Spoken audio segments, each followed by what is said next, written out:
Okay. Today வந்து என்ன பார்க்க போறோம் அப்டின்னா, நம்ம வந்து ரிசல்ட் வந்து இப்ப எழுதி முடிச்ச டிஎன்பிஎஸ்சி மூலமா கம்பைன்ட் டெக்னிக்கல் சர்வீஸ் எக்ஸாமினேஷன்ல இன்டர்வியூ போஸ்ட் வந்து எழுதியிருப்பீங்க. நான் இன்டர்வியூ போஸ்ட் எழுதியிருப்பீங்க. டிப்ளமோ அண்ட் ஐடிஐ லெவல்ல எக்ஸாம்ஸ் வந்து எழுதியிருப்பீங்க. இப்ப இந்த தரப்பட்ட எக்ஸாம்களுக்கு ரிசல்ட் எப்ப சார் வரும் அப்டின்னு நெறைய பேர் கேட்கறது WhatsAppல மெசேஜ் பண்ணிக்கிட்டு இருக்கீங்க. நான் வந்து அ விசாரிச்சத மட்டும் வச்சு சொல்லாம, டிஎன்பிஎஸ்சியும் அடுத்து எப்படி கொண்டு போயிட்டு இருக்காங்க அப்படின்னு எல்லாருமே இத கரெக்ட்டா வாட்ச் பண்றவங்களுக்கும் தெரியும்.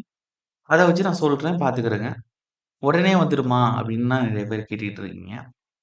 அதாவது தேர்வு எழுதி உங்களுக்கு வந்து ஃபர்ஸ்ட்டு வந்து ஆனுவல் பிளானர் பொறுத்தவர எல்லாருக்கும் தெரியும்.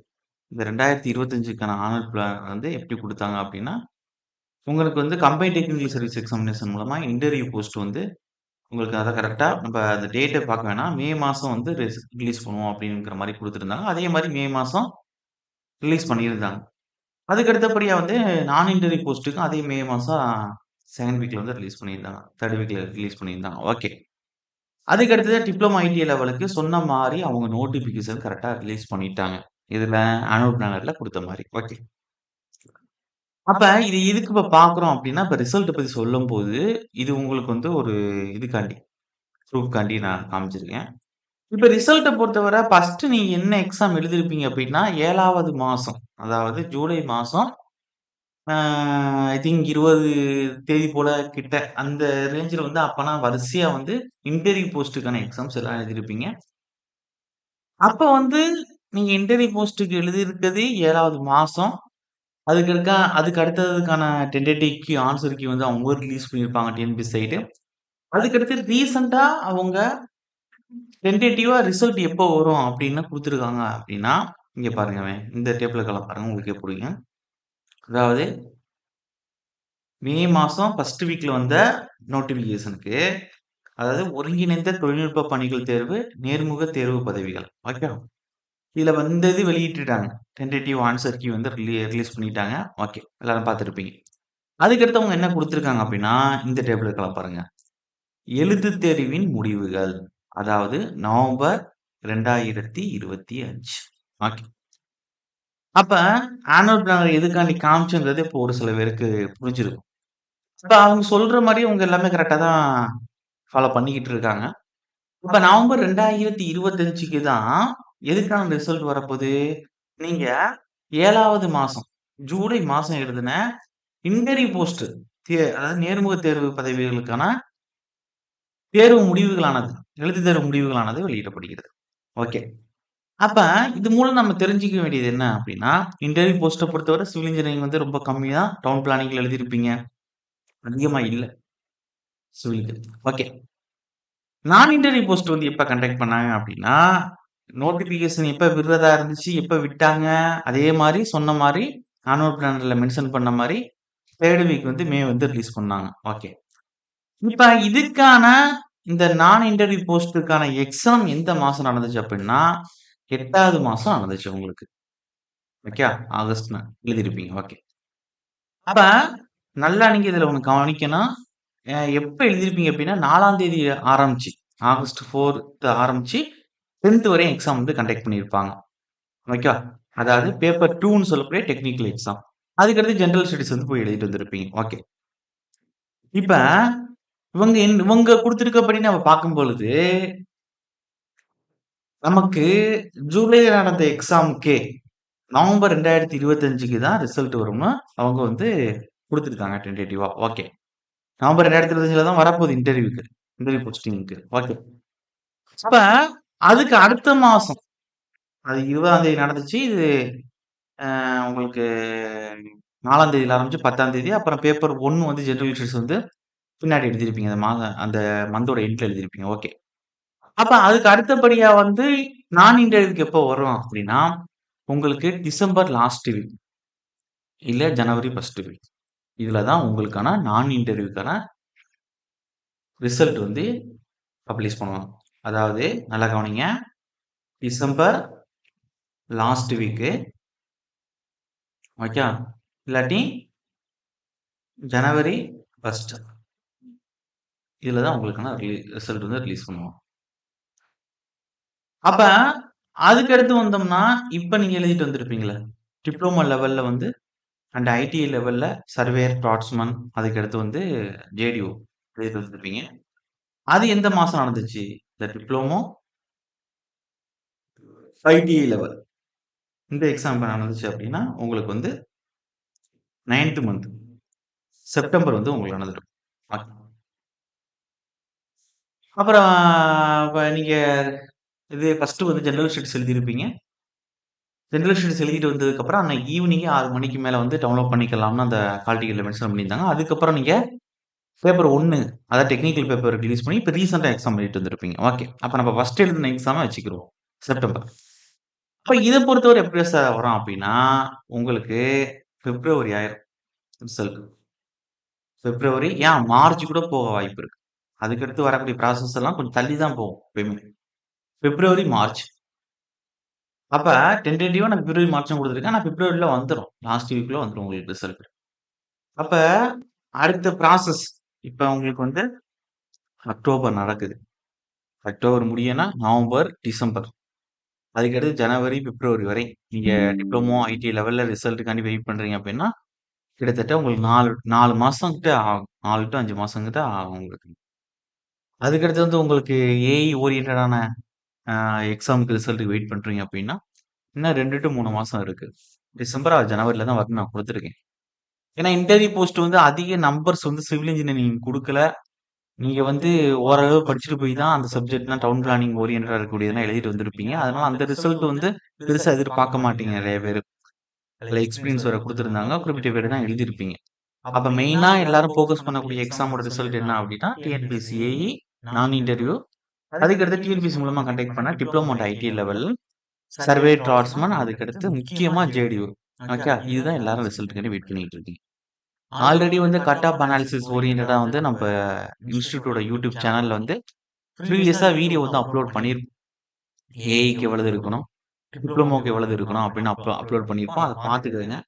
இத எதுக்காக நான் இப்ப போஸ்ட் பண்றேன்னா, ஃபர்ஸ்ட் ரிசல்ட் எப்ப அப்படின்னு கேட்கறாங்க. சிலவங்கலாம் எந்த அளவுக்கு கேட்கறாங்கன்னா, நவம்பர்லயே ஜேடியூக்குலாம் ரிசல்ட் வந்துருமா அப்படின்னு கேட்கறாங்க. ஒரு தெளிவுனஸ் குடுக்கணுங்கிறதுக்காண்டி. எல்லாரும் எனக்கு கேட்கல. ஒரு சில பேர் கேட்டவங்களுக்காண்டி சொல்றேன். ஏன்னா, நீங்க இத நம்பிக்கிட்டு ஃபோக்கஸ் பண்ணிட்டு உட்காரக்கூடாது. ஏன் அப்படி சொல்றேன்னா, அடுத்த வருஷம் எக்ஸாம் வந்து உங்களுக்கு சீக்கிரமே வரதுக்கு வாய்ப்பு இருக்கு. முன்தேதிகள்லயே வர வாய்ப்பு இருக்கு. முன்தேதிகள்னா ஜனவரிலயே வரும் அப்படின்னு நான் சொல்லல. உங்களுக்கு கால்பர்னா நான் ஏப்ரல், மேலயே கூட நீங்க எதிர்பார்க்கலாம். ஓகே. ஜூன்குள்ளனா எக்ஸாமே டக்குன்னு உடனே ஜூன், ஜூலை அப்படின்னா எக்ஸாம் டேட் வந்து அறிவிக்க கூட வாய்ப்புகள் இருக்கு. அதுக்குள்ள முடியறதுக்கு. சொல்றேன்.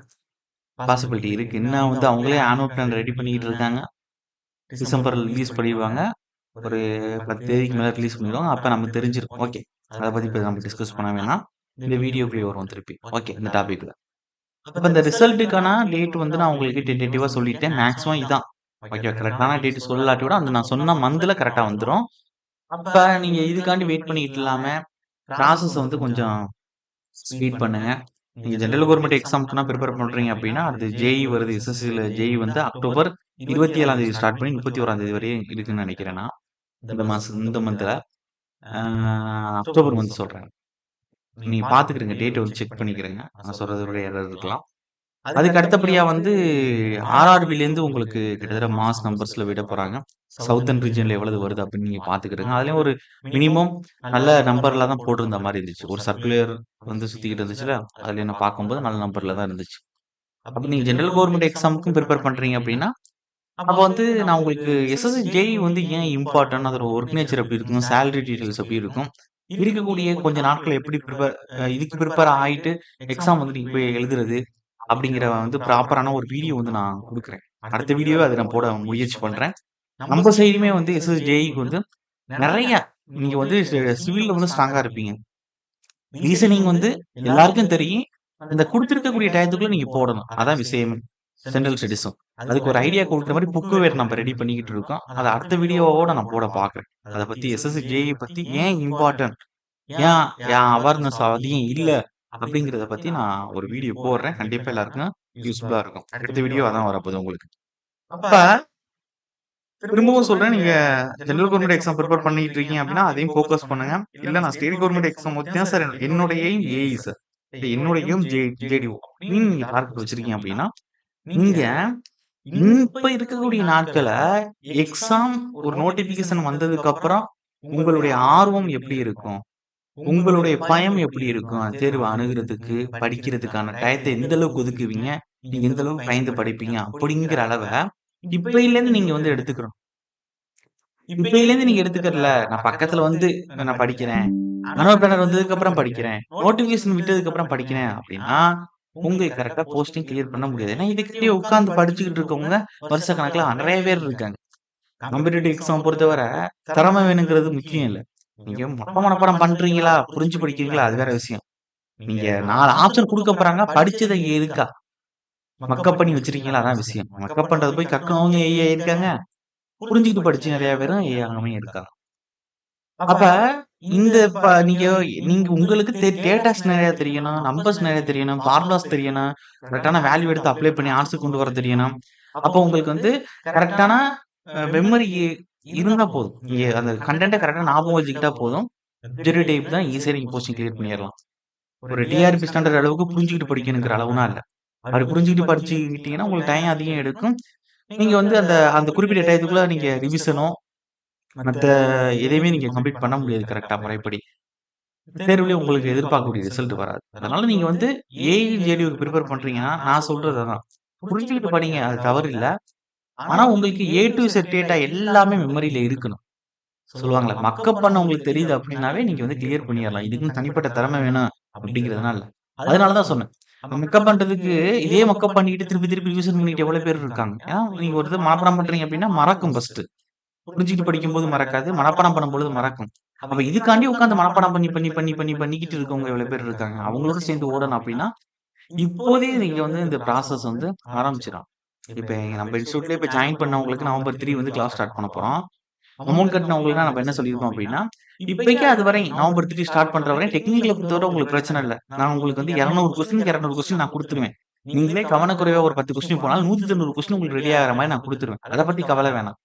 நீங்க வந்து ஆப்டிட்யூட் வந்து பிரிப்பேர் பண்ணுங்க. இந்த இருக்கக்கூடிய அடுத்த 35, 40 நாள் வந்து கிளாஸ் ஆரம்பிக்கிற வரை ஆப்டிட்யூட் பிரிப்பேர் பண்ணுங்க. இந்தந்த டாபிக்ஸ் பாருங்க அப்டின்னு தான் நான் சொல்லி பார்க்க சொல்லியிருக்கேன்.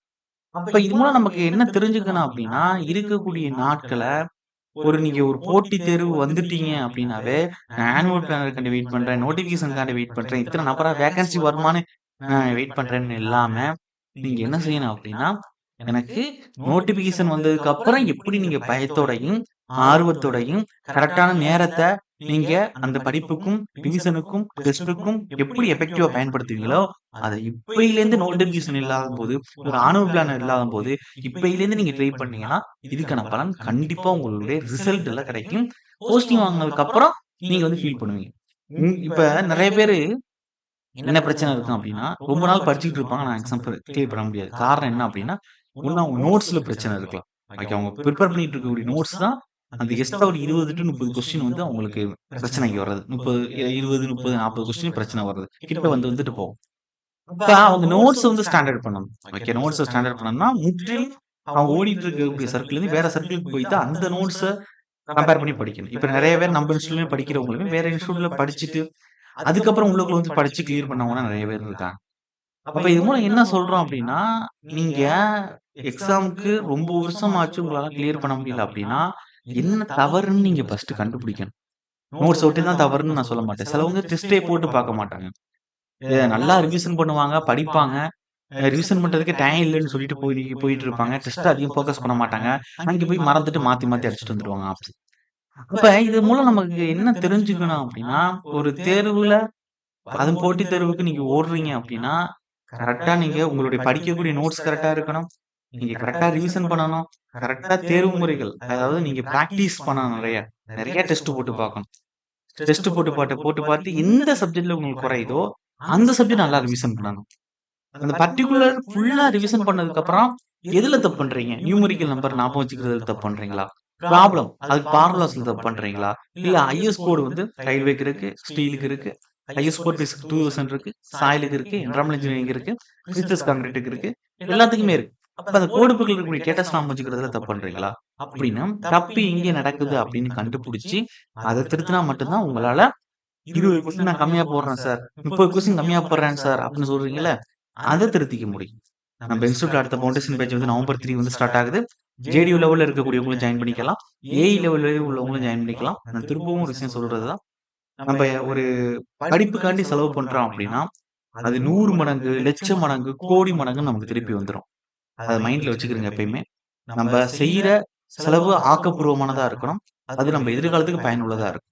அடுத்த வீடியோல எஸ்எஸ்ஜேஇ பத்திய ஃபுல் டீட்டெயில்ஸ் வந்து உங்களுக்கு நான் அப்டேட் பண்றேன்.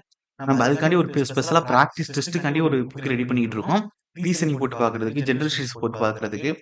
அதுக்கடுத்து வந்து ரீசனிங் எப்படி உங்களுக்கு ஐடியா எல்லாத்தையும் பிராக்டிஸ் பண்ணணும். வெயிட்டேஜ் எப்படி கேட்டுட்டு இருக்காங்க. லாஸ்ட்டா ஒரு 10 வருஷமா எஸ்எஸ்ஜேஇல அப்படின்னு எல்லா டீட்டெயில்ஸுமே டேபிள்ல இருக்கான்னு நம்ம ரெடி பண்ணியிருக்கோம். அடுத்த வீடியோல டிஸ்கஸ் பண்றேன். இந்த வீடியோ ஸ்டாப் பண்ணிக்கிறேன். ஓகே. Thank you. ஓகே.